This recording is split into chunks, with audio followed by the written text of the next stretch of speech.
ঈমান হলো একটা সংখ্যা, সর্বনিম্ন সংখ্যা ধরেন একটা এক, আর সকল আমলগুলি হলো এক একটা শূন্য। ঈমান যদি আপনার খালেস থাকে, নিষ্কলুষ থাকে, নিষ্কলঙ্ক থাকে, তাহলে আপনি যত নেক আমল করবেন সেটা ছোট হোক বড় হোক, এক একটা শূন্য দেন, একের সামনে একটা শূন্য দিলে হয়ে যাবে 10, আর একটা শূন্য দিলে হয়ে যাবে 100, আর একটা শূন্য দেন হয়ে যাবে 1000। এভাবে যত নেক আমল করবেন তত আপনার আমল বাড়তে থাকবে। কিন্তু ঈমান যদি আপনার আমার দুর্বল হয়, আমল করে লাভ আছে? এই জন্য ঈমানের আলোচনাটা অত্যন্ত গুরুত্বপূর্ণ আলোচনা। কোরআনুল কারীমে আল্লাহ সুবহানাহু ওয়া তাআলা যা কিছু হুকুম আহকাম বর্ণনা করেছেন, যত আহকাম আহকাম আছে সব কিছু মানা কি ফরজ না সুন্নাত? নমস্কার, কোনটা ফরজ? যেটা হুকুম আদেশ মানার জন্য সেটাও যেমন ফরজ, যেটা নিষেধ ছেড়ে দেওয়ার জন্য সেটাও ছেড়ে দেওয়া অনুরূপ ফরজ। এক কথায় কোরআনুল কারীমের শুরু বিসমিল্লাহির রহমানির রহিম এর বা থেকে শুরু করে মিনাল জিন্নাতি ওয়ান নাস শেষের 3 অক্ষর পর্যন্ত, এই কোরআনের শুরু থেকে শেষ পর্যন্ত যা কিছু আছে সব কিছু একাগ্র চিত্তে, কোনো সন্দেহ সংশয় ছাড়া, কোনো প্রকার প্রশ্ন ছাড়া মেনে নেওয়ার নাম হলো ঈমান। বুঝতে পেরেছেন? এখান থেকে যদি কোনো একটা আদেশ অথবা নিষেধকে ছেড়ে দিই, তাহলে সে ঈমান থাকবে?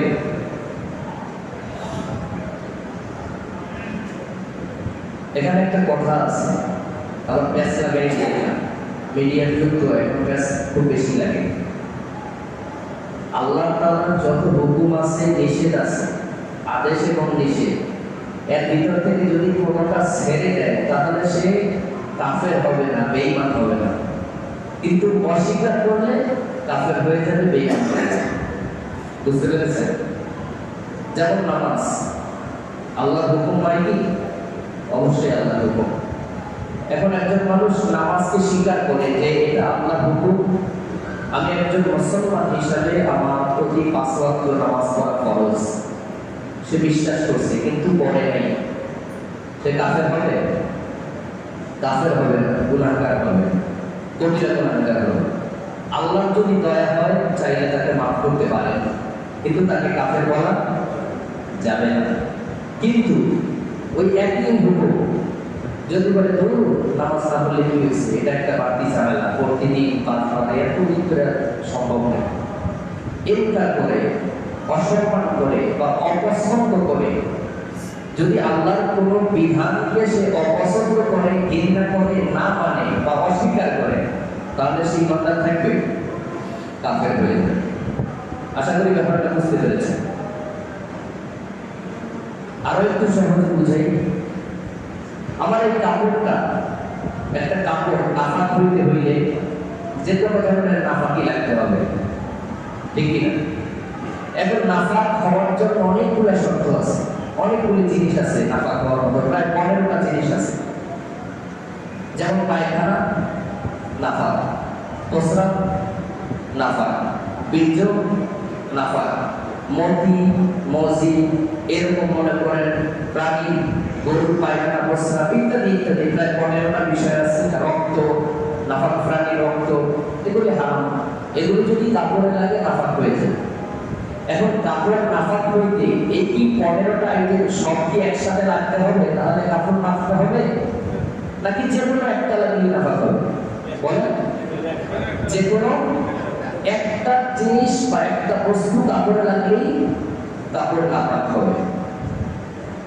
আপনি কোরআনুল কারীমের সব বিধান মানলেন, শুধুমাত্র একটা বিধান অমান্য করলেন, সব বিধানকে স্বীকার করলেন, একটা বিধানকে অস্বীকার করলেন, আপনি ঈমানদার থাকবেন? কাফের যেমন 15টা আইটেমে 15টা বস্তু, সব বস্তু লাগতে হয় নাই, একটা বস্তু লাগার কারণেই কাপড় নাফাক হয়ে গিয়েছে।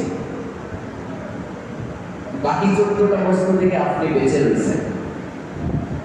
ইসলামী আইনে, ইসলামী শরীয়তে যত বিধি বিধান আছে সমস্ত বিধান মানলেন, একটা বিধানকে আপনার পছন্দ হলো না, এই একটা বিধান অস্বীকার করার কারণে আপনি ঈমানদার থাকবে।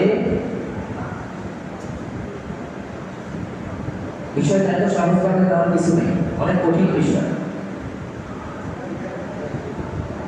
আমাদের ব্যক্তি জীবন, পারিবারিক, সামাজিক, রাজনৈতিক, অর্থনৈতিক জীবনে যত কিছু দরকার সব কিছুর বিধান আল্লাহ তাআলা স্পষ্টভাবে দিয়েছেন না? দিয়েছেন কিনা? সব কিছু দিয়েছেন। কিন্তু এর ভিতর থেকে যেটা যেটা আমার সাথে মিষ্টি মিষ্টি লাগে সেটা আমি মানি, আর যেটা আমার কাছে একটু তিতা লাগে ওইটা আমি মানি না। যেটা মানতে গেলে আমার অর্থনৈতিক লস হয় অথবা সামাজিক স্ট্যাটাস থেকে আমাকে একটু হেয় হতে হয়, সরে যেতে হয়, অথবা সেটা মানতে গেলে আমার পদ পদবি থেকে আমাকে সরে যেতে হবে, অথবা এমন কোনো বিধান আছে যেটা মানতে গেলে আমার দল আমাকে অপছন্দ করবে, আগামীতে আমি প্রার্থী হবার বিষয়ে আমার প্রার্থীতা বাতিল হয়ে যাবে, এমন কিছু কিছু কিছু বিষয় আসতে পারে, কি পারে না? অথবা এমন হতে পারে যে দেখা যায় সবকিছু মানি, এমন একটা বিষয় সামনে আসছে, আমি একজন সংসদ সদস্য, এখন যদি এই কথাটা আমি বলি সংসদের ভিতরে, তাহলে এবছর দল থেকে আমাকে নমিনেশন দিয়েছে, আমি এমপি হয়ে বা মন্ত্রী হয়ে সংসদে আসছি, এই কথাটা যদি আমি বলি তাহলে আগামী বছর আমার পদ পদবি শেষ, সংসদ সদস্য দলের দূরের কথা। এমন সিচুয়েশন আছে না নাই? তাহলে সেই ঈমানদার থাকবে? অনেক কঠিন বিষয়। ইসলাম খুবই সহজ, আবার খুবই কঠিন। এই জন্য আমরা আলোচনা করতেছিলাম রব এবং ইলাহ। রব হিসাবে সবাই আল্লাহকে মানে, যেমন সকল মুসলমান রব হিসাবে আল্লাহকে মানে, পালন কর্তা হিসাবে আল্লাহকে মানে, যেমন ইহুদি খ্রিস্টানরা মানে, মক্কার কাফের মুশরিকরা রব হিসাবে মানে, কিন্তু ইলাহ হিসাবে মানতে চায় না। বহু ইলাহ, বুঝতে পেরেছেন? আমাদের দেশের রাজনীতিবিদদের ইলাহের অভাব নাই। আমি তো অনেক সময় বলি আমাদের দেশের মসজিদের ইমাম যারা, এরাও অনেক ইলাহের অনুসারী। মসজিদে ইমাম সাহেব যারা, এরাও বহু ইলাহের অনুসারী, অন্ততপক্ষে 11 জন ইলাহের অনুসারী। বলতে পারেন হুজুর কেমনে? মসজিদের মেম্বারে বসে যে হুজুর ইমাম সাহেব কথা বলে, তো ইমাম সাহেব চিন্তা করে আমার সেক্রেটারি সভাপতি কোন টাইপের মানুষ, তার ভিতরে যে অপরাধ আছে সেই অপরাধ সেই বিষয়ে মসজিদে আলোচনা করা যাবে না। সেক্রেটারি কোন মাইন্ডের মানুষ, তার সাথে যায় এমন কোনো আলোচনা করা যাবে না। কেশিয়ার সাহেব, সদস্য সাহেব, এরকম মসজিদের 11 জন সদস্য মিনিমাম কমিটিতে থাকে, এই 11 জনের বিরুদ্ধে যায় এমন কোনো কথা বলা যাবে না। এদের সাথে তাল মিলিয়ে চলতে হবে, এদেরকে মাইনা চলতে হবে। তাহলে ইমাম সাহেব একাধিক ইলাহের অনুসারী, ঠিক না? মাথা লাগেন না, এটা বাস্তবতা সমাজে। হ্যাঁ বলবেন, না হলে না বলবেন, পুরুষের মতো কথা বলবেন, পর্যন্ত কথা বলবেন, পুরুষের মতো। সমাজ থেকে অন্যায় কিভাবে যাবে, অপরাধ কিভাবে যাবে? এই মসজিদের মেম্বারটা আমরা এখানে বসে যদি হক করা বলতে না পারি, আমার মসজিদের সভাপতি যদি ঘুষ করা হয়, তার বিরুদ্ধে যদি আমি কথা বলতে না পারি, তাহলে মেম্বার ছেড়ে দিতে হবে, ঠিক কিনা? এটা হলো বাস্তবতা।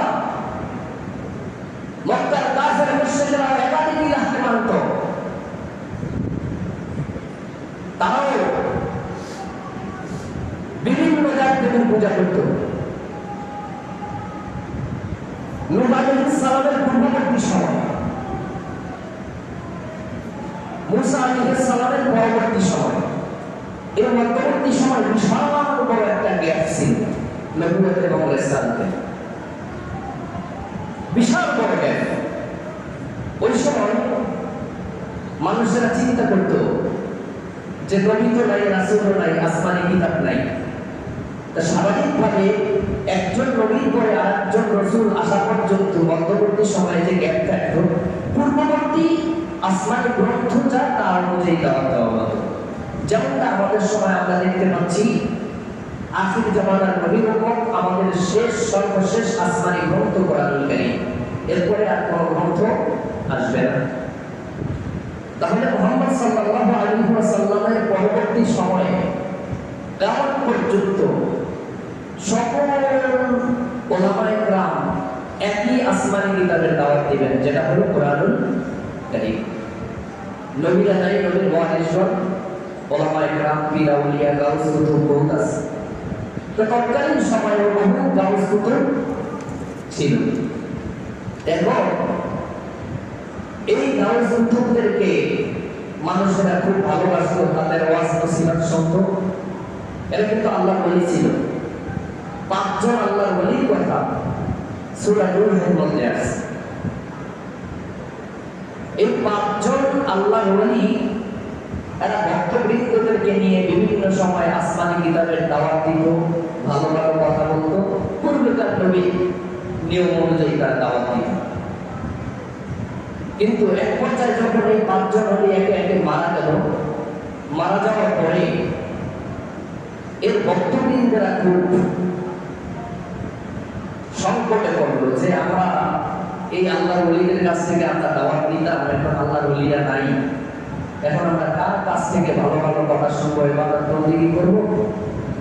একটু সমস্যার মধ্যে পড়ল।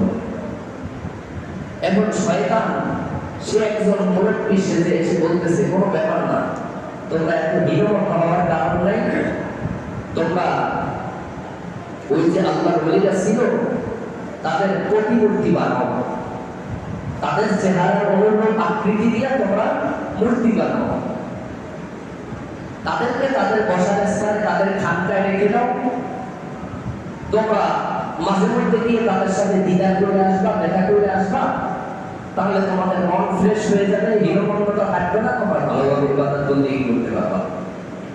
তো মানুষ এটা বলতেছে, তো তারা তো বলে গেছে তাদের মূর্তি কোথায় পাবো? ওইটা ব্যাপার না, তোমাকে আমাকে দায়িত্ব দাও, আমি ব্যবস্থা করে দিব। শয়তান সাহেব মাশাআল্লাহ সেই 5 জন আল্লাহর ওলির মূর্তি বানাইয়া দিল, যেখানে বসে দাওয়াত দিল সেই খানকায় সুন্দরভাবে প্রতিস্থাপন করা হলো। তো ভক্তবৃন্দেরা চাইতো, যাই ফুলের মালা দিত, মেরে নাকি বর্তমান সময়ের সাথে দেখিয়ে চাইতো, মাঝে মধ্যে যাইয়া তাদের সাথে জিয়ারত করতো, ফুলের মালা দিত, তাদের নামে মান্নত সান্নত করতো। এইভাবে চলতে শুরু করলো কিছুদিন, প্রজন্মের পরে প্রজন্ম এভাবে করে দেখা যায়। কিছুদিন পরে লোকেরা বললো যে এইভাবে করে মাজারে মাজারে যাওয়া, প্রতিদিন যাওয়া, কয়েকদিন পর পর ভালো লাগে না, তার চাইতে এক একটা মূর্তি যদি এক একজনের ঘরে বাড়িতে দিতে পারি তাহলে আরো বরকত বেশি আসবে ঘরে। আমাদের জায়গা মাজারে যাইয়া দৌড়াইয়া যাইয়া বক্তব্যের কাছে যাইতে হবে না, ধারে ধারে চলে আসবে। এর পরবর্তী প্রজন্ম কি করলো, ওই এক একটা বানাইয়া ঘরে রাখতে শুরু করলো। এরপরে আরো কয়েক প্রজন্ম যাইতে যাইতে এখন ইবাদত করতে করতে আর আল্লাহকে মানে না, ইবাদত করতে করতে ওই বুজুর্গদেরকে ইবাদত করতে শুরু করলো। দেখেন, এটা কিন্তু আল্লাহর ওলি ছিল, সব ভালো মানুষ ছিল, সবাই আল্লাহর ওলি ছিল। মূর্তি পূজা কিন্তু এখান থেকেই শুরু হয়। এরা কিন্তু পৃথিবীর জন্য কেউ মূর্তি পূজা করেনি। সেই কথা আল্লাহ তাআলা সূরা নূহের মধ্যে বলেন, وَقَالُوا لَا تَذَرُنَّ آلِهَتَكُمْ وَلَا تَذَرُنَّ وَدًّا وَلَا سُوَاعًا وَلَا يَغُوثَ وَيَعُوقَ وَنَسْرًا। লোকেরা যখন নূহ আলাইহিস সালাম যখন তার জাতিদেরকে দিনের পথে ডাকতো, ওই সময়কার ওই ভক্তবৃন্দ যারা রয়েছে, ওই মূর্তিগুলোর ভক্তবৃন্দ যারা রয়েছে, তারা ডেকে ডেকে মানুষদেরকে বলতো, নূহের ডাকে সাড়া দিও না, লা তাযারুন্না আলিহাতাকুম, তোমরা তোমার ইলাহদেরকে ছেড়ে দিও না। যেই সমস্ত ইলাহদের তোমরা পূজা করো সেই ইলাহগুলি কারা? পাঁচজনের কথা আল্লাহ তাআলা বলেছেন। এখানে তারা কিন্তু আল্লাহর ওলি ছিল, এখানে মূর্তি হিসাবে কোরআনে আসছে। একজনের নাম হলো ওয়াজ, একজনের নাম হলো সুয়া, আরেকজনের নাম হলো ইয়াগুস, আরেকজনের নাম হলো ইয়াউক, আরেকজনের নাম হলো নাসার। আল্লাহ তাআলা বলেন ওয়াকালু লা তাযারুন্না আলিহাতাকুম, তোমরা তোমার ইলাহদেরকে ছেড়ে যেও না, এক আল্লাহর দিকে তোমরা ফিরে যেও না।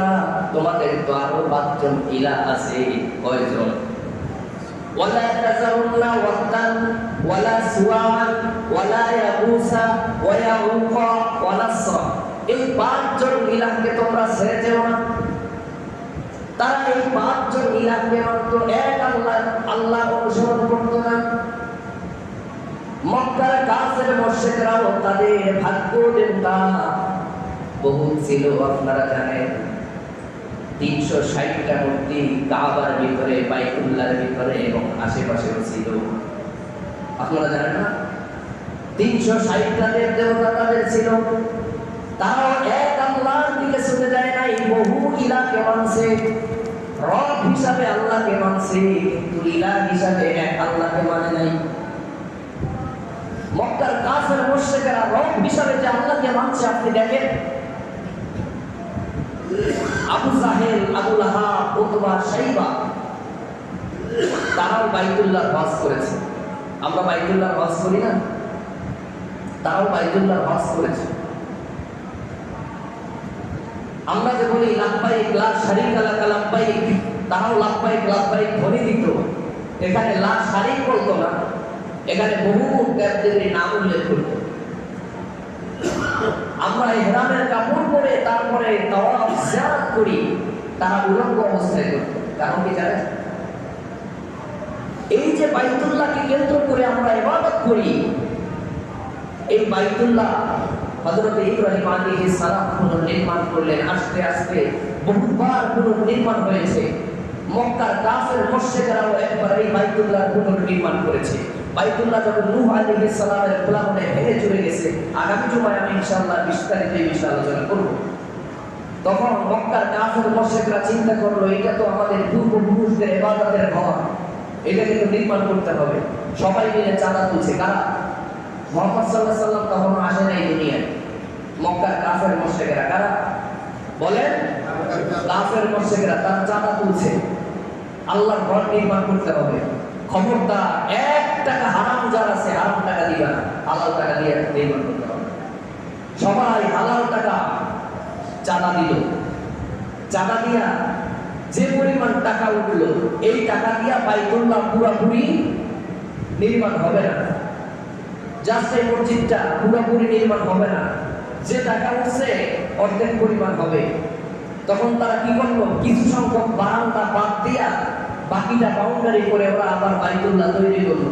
আজ পর্যন্ত সেই মক্কার কাফের মুশরিকরা যতটুকু নির্মাণ করেছে ততটুকু আছে। বাকি যেটুকু দেখেন না হাতিমে কাবা বারান্দা, এটা ওই মক্কার কাফের মুশরিকদের টাকার শর্ট ছিল বলে ওইটুকু করতে পারে নাই, সেইটুকু পর্যন্ত আছে। তো মক্কার কাফের মুশরিকরা আল্লাহরে মানে নাই? বলেন মানে নাই? আমরা যখন কোরবানি করি, মক্কার কাফের মুশরিকরা কোরবানি করত। আমরা জবাই করি আল্লাহর নামে, মক্কার কাফের মুশরিকরা জবাই করত দেবদেবীর নামে। আমরা কোরবানির গোশত যেমন নিজে খাই, অন্যকে খাওয়াই, গরিব দুঃখীকে খাওয়াই, ওরাও কোরবানির পশুর গোশত জবাই করে কোরবানির পশুর রক্ত মাংস বাইতুল্লাহ ছড়ায় ছিটিয়ে দিত। আল্লাহ তাআলা আয়াত নাযিল করে দিলেন, লা ইয়ানালুল্লাহু দুহুমুহা ওয়ালা দিমাউহা ওয়ালাকিন ইয়ানালুহুত তাকওয়া মিনকুম। মুসলমানেরা শোনো, মক্কার কাফের মুশরিকরা যেমন কোরবানি করে কোরবানির পশুর রক্ত বাইতুল্লাহ চতুর্পাশে রক্ত, কোরবানি পশুর গোশত বাইতুল্লাহর বারান্দায় রেখে দিত, বাইতুল্লাহর ভিতরে রেখে দিত, যাতে আল্লাহ তাআলা কবুল করে, তার দেবদেবীরা কবুল করে। তোমরা মুসলমানেরা তোমাদের রক্ত মাংস আমি আল্লাহ তাআলা কবুল করব না, আমি তোমাদের কাছ থেকে যেটা কবুল করব সেটা হলো অন্তর তাকওয়া। কে কতটা আমার ভালোবাসা নিয়ে, আমার ভয় নিয়ে, আমার রাজি খুশির উদ্দেশ্যে কোরবানি করেছে, আমি আল্লাহ এটাই কবুল করব। সুবহানাল্লাহ। তাহলে দেখেন আমাদের মতো কোরবানি মক্কার কাফের মুশরিকরাও করত। আরে মক্কার কট্টর কাফের ছিল আব্দুল মুত্তালিব, আমার নবীর দাদা। সে তার ছেলের নাম রাখছে আব্দুল্লাহ। আব্দুল্লাহ মানে কি? আব্দুল্লাহ মানে কি?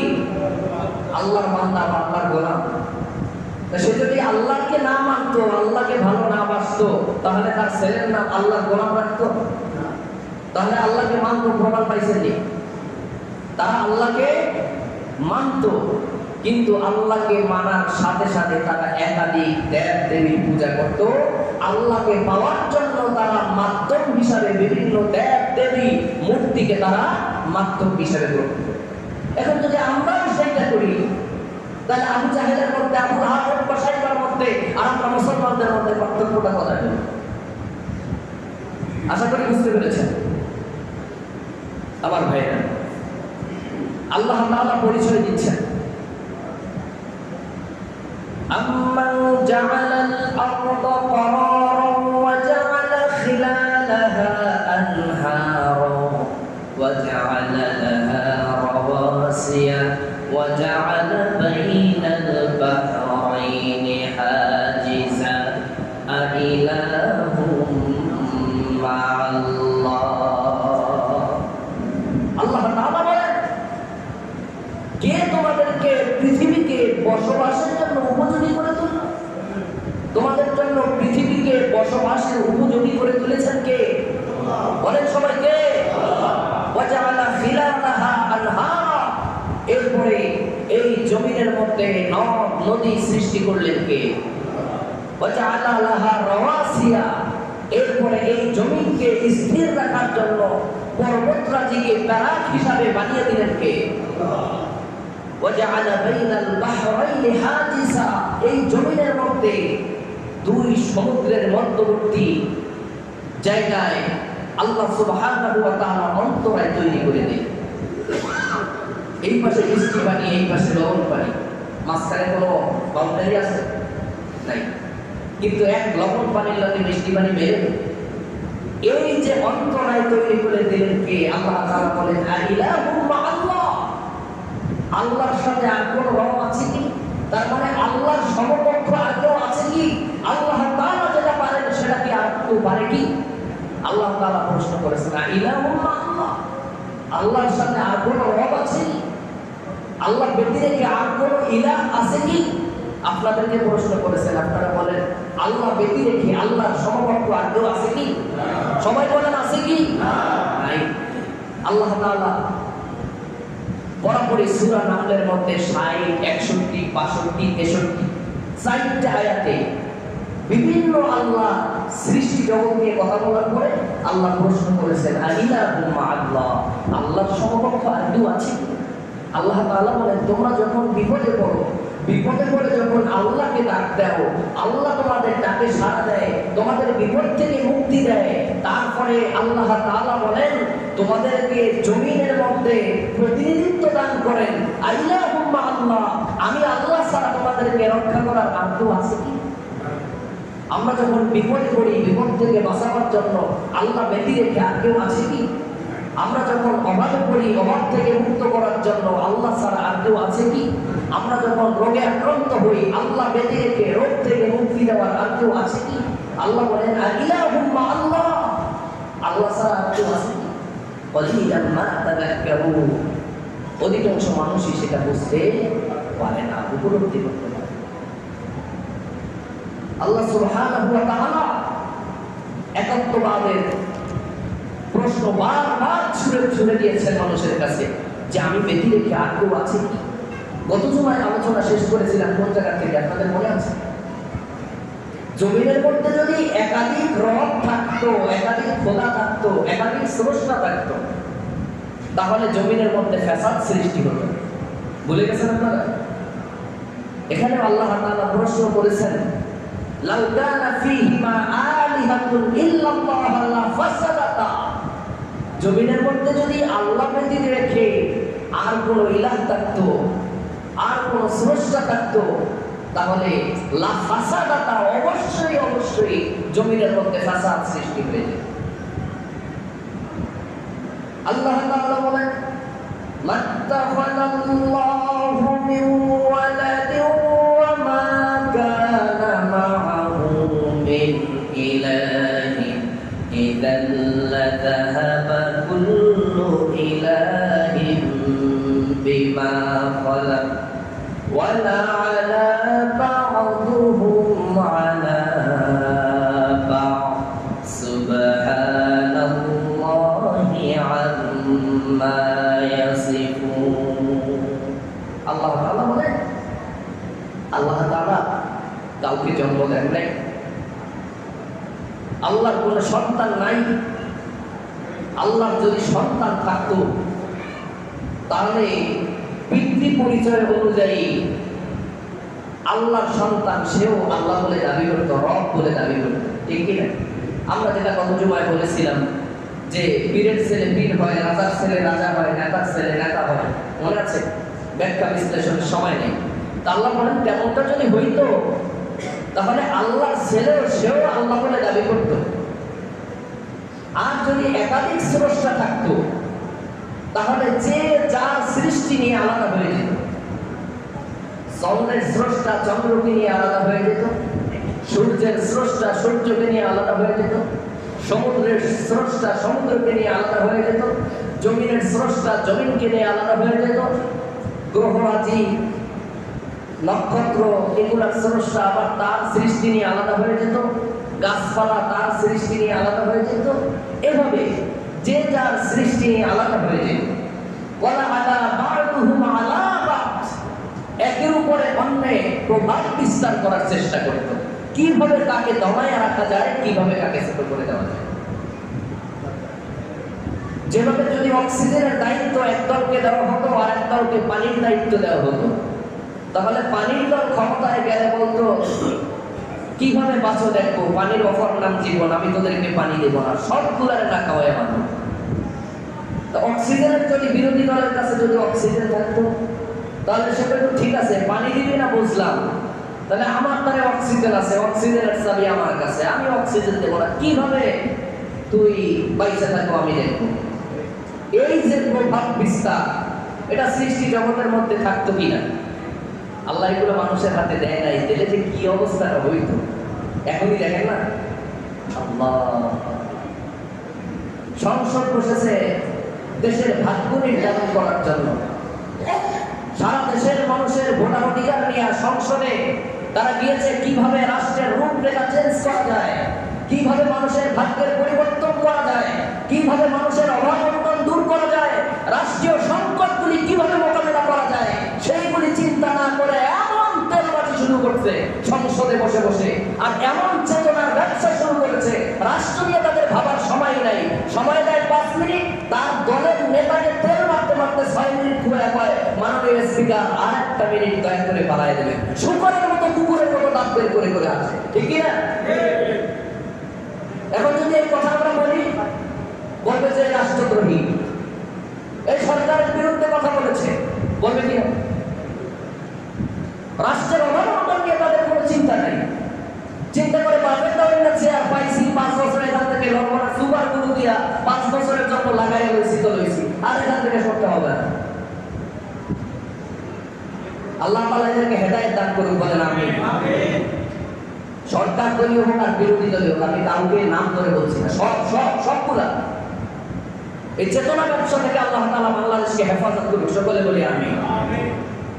আমার ভাইরা, তাহলে এরা এখন ক্ষমতায় যাবার পরে মনে করে জনগণ আমাদের গোলাম, আমরা যা বলবো তাই, আমরা যে আইন চাপাই দেবো সেইটা জনগণ মানতে বাধ্য। ওই আল্লাহ তাআলা বলছেন, যদি সৃষ্টি জগতের এক একটা রব থাকতো, এক একটা সৃষ্টি, ওয়ালা আলা বা'দুহুম আলা বা'দ সুবহানাল্লাহি আম্মা ইয়াসিফুন, যে যার সৃষ্টি নিয়ে সে প্রভাব বিস্তার করার চেষ্টা করত, কিন্তু আল্লাহ তাআলা বলেন এগুলি থেকে মানুষরা ধারণা করে, মানুষরা বলে, এগুলি থেকে আল্লাহ তাআলা মুক্ত। আল্লাহ তাআলা এই সমস্ত রাজনীতি তোমাদের ব্যক্তিগত বানানো রাজনীতি, আল্লাহ এগুলা থেকে মুক্ত, আল্লাহ তাআলা পূর্ণ পবিত্র, সুবহানাল্লাহ। আরে এই কথা তো ফেরাউন বলছিল। ফেরাউন কি বলছে জানেন? ফেরাউন বলছে ফাকালা আনা রাব্বুকুমুল আ'লা, আমি বললাম সবচেয়ে বড় রব। এখন যারা বলে না আমি ক্ষমতায় আসছি, আমি হলাম সবার সেরা, কে আমাকে কথা বলবে? অথচ দেখেন খোলাফায়ে রাশিদার যুগ, রাসূলের যুগ, সাহাবা একরাম পরবর্তী যারা ইসলাম নিয়ে রাষ্ট্র পরিচালনা করছে, তাদের দেখেন রাষ্ট্রপ্রধান মেম্বারে দাঁড়ায় কথা বলছে, একজন সাধারণ নাগরিক দাঁড়ায় বলছে আমিরুল মুমিনিন খুতবা দিবেন পরে আগে আমার প্রশ্নের জবাব দেন। কাকে বলছে? অর্ধ জাহানের খলিফা আমিরুল মুমিনিন হযরত ওমর রাদিয়াল্লাহু তাআলা আনহু। আর এখন তো মনে করেন একটা উপজেলা, একটা মনে করেন জেলার পর্যায়ের একজন এমপি মন্ত্রী, এক একটা ইউনিটের, তাদের যে ভাব, আর অর্ধ জাহানের খলিফা আমিরুল মুমিনিন তাকে বলছে আমিরুল মুমিনিন বড় বড় কথা এখন ভাষণ দেন পরে আগে আমার কথা জবাব দিয়ে দাও। অনেক সময় তো দেখা যায় আমাদের মতো, আমরা তো ছোট মানুষ, আমাদের মধ্যে একটু বড় প্রতীক যদি হয়, একটু টাইটেল বলা, তার সামনে দাঁড়িয়ে একজন প্রশ্ন করতে সাহস পায় না, হুজুরে কি বইলা বেড়ান হয় দেখি না। আর তাকে বলতেছে খুতবা দেবেন পরে আগে আমার কথার জবাব দেন। কি তুমি বলো? রাষ্ট্রীয়ভাবে যে কাপড় ভাগ করে বন্টন করে দেওয়া হয়েছে গনিমতের মাল, তাতে তো একটা জুব্বা হওয়ার কথা না, আমিও পাইছি, তাতে একটা জুব্বার অর্ধেক হবে। আমার কাপড়ে আমার গায়ে একটা জুব্বা হয় নাই, আপনার ভাগে যে কাপড় পাইলেন তাতে একটা জুব্বা কেমনে হইল? বুঝছেন? আমার ভাগের কাপড়ে একটা জুব্বা হয় নাই, আপনি ভাগে যে কাপড় পাইলেন আপনার ভাগের কাপড়ে একটা জুব্বা কি করে হলো?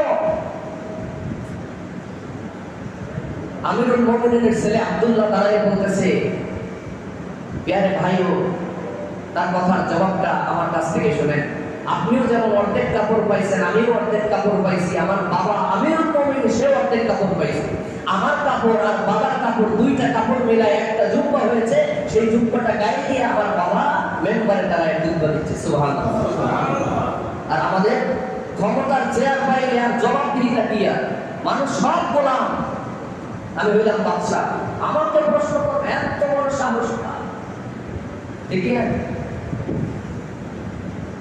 সে ফেরাউনের মতো ফাকালা আনা রাব্বুকুমুল আ'লা, আমি হলাম সবচেয়ে বড়, আমি হলাম সবচেয়ে বড় পাওয়ারফুল। ভোটের সময় পায়ে ধরছে, আর ভোটের পরে কোনো মুসিবত নিয়ে তার কাছে গেলে তার মনে করেন ওই মাথার দারোয়ান থেকে দারোয়ানের পরবর্তী সিকিউরিটি, তার পরবর্তী সিকিউরিটি, তার পরবর্তী সিকিউরিটি, 4-5 স্তরের সিকিউরিটিরে ঘুষ খাওয়ায় তারপর নেতার সাথে দেখা করতে হয়। আছে না নাই? এটা সমাজের বাস্তবতা। ওই ফেরাউনের মতো ফাকালা আনা রাব্বুকুমুল আ'লা, আমি হলাম সবচেয়ে বড় রব। মুসা আলাইহিস সালাম বলছেন রব্বুস সামাওয়াতি ওয়াল আরদি ওয়া মা বাইনাহুমা ইন কুনতুম মুকিনিন। তুমি তো নিজেকে রব মনে করো, আমার রব হলেন আসমান এবং জমিন, তার মধ্যবর্তী স্থানে যা কিছু আছে সব কিছু স্রষ্টা হলেন আমার রব, যদি তুমি বিশ্বাস করে থাকো। এখন ফেরাউনের কাছে আর কোনো জবাব নাই। ফেরাউন তো নিজেও জানে যে আল্লাহ তাআলা স্রষ্টা। তখন সে মুসা আলাইহিস সালামকে গালি শুরু করছে। এখনকার সময় দেখেন না, যদি জবাবে না পারে, এই যে আমি কথাগুলো বলছি কোরআনের আয়াত দিয়ে, দলিল দিয়ে, এখন আমার এই কথার কাউন্টার দেওয়ার মতো কেউ পারবে না। পারবে কি? আমার নামে একটা মিথ্যা মামলা ঢুকাই দিতে, নাহলে এখান থেকে বাইরে যাওয়ার সময় আমার গুলি একটা করে দিবে না, ছবি একটা ঢুকাই দিবে, নাহলে মায়ের সাথে গুম করে ফেলবে। এটাই তো সিস্টেম। ওই ফেরাউনের উত্তর শুনে যা।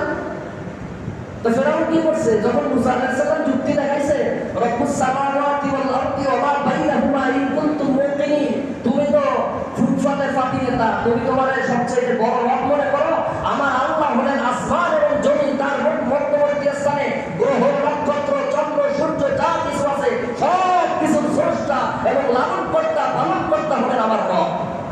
তখন ফেরাউন বলতেছে ইন্না রাসূলুকুমুল্লাযী উরসিলা ইলাইকুম লামাজনুন, ওহে আমার জাতিরা শুনে রাখো, তোমাদের কাছে যে মুসা আসছে সে যে নিজেকে নবী দাবি করে, সে হচ্ছে পাগল।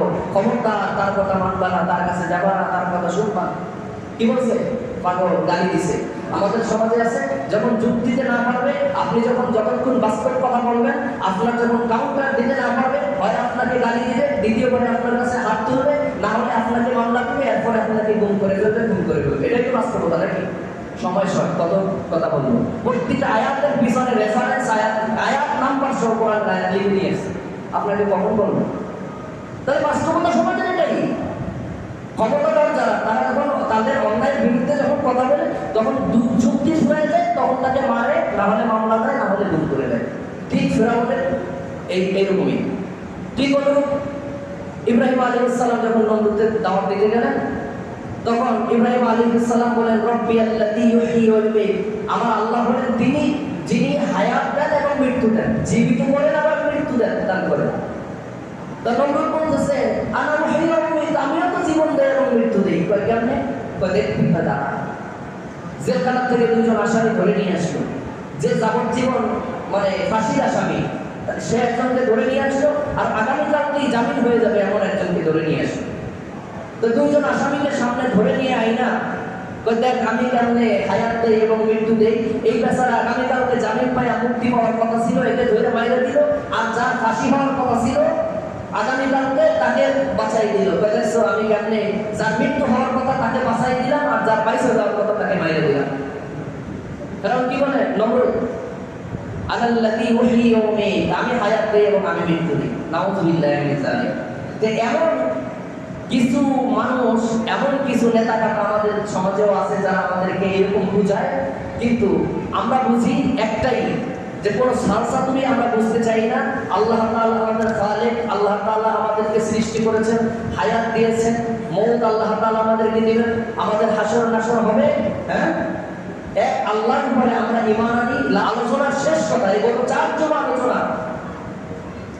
আল্লাহ তাআলার প্রতি ঈমানের যে আলোচনা করছি, শুরুতেই আমি বলছি এক কথায় বিশ্বাস করবেন, কোরআনের বা থেকে শুরু করে মিনাল জিন্নাতি ওয়ান নাস, নাস পর্যন্ত, নাসের জিন পর্যন্ত আল্লাহ তাআলা যত বিধান দিয়েছেন সমস্ত বিধানকে কোন প্রকার দ্বিধা দ্বন্দ্ব ছাড়া একমাত্র আল্লাহ তাআলার হুকুম হিসাবে মেনে নেওয়া, মনে প্রাণে অন্তরে ঈমানে আমলে মেনে নেওয়ার নামই হলো ঈমান বিল্লাহ।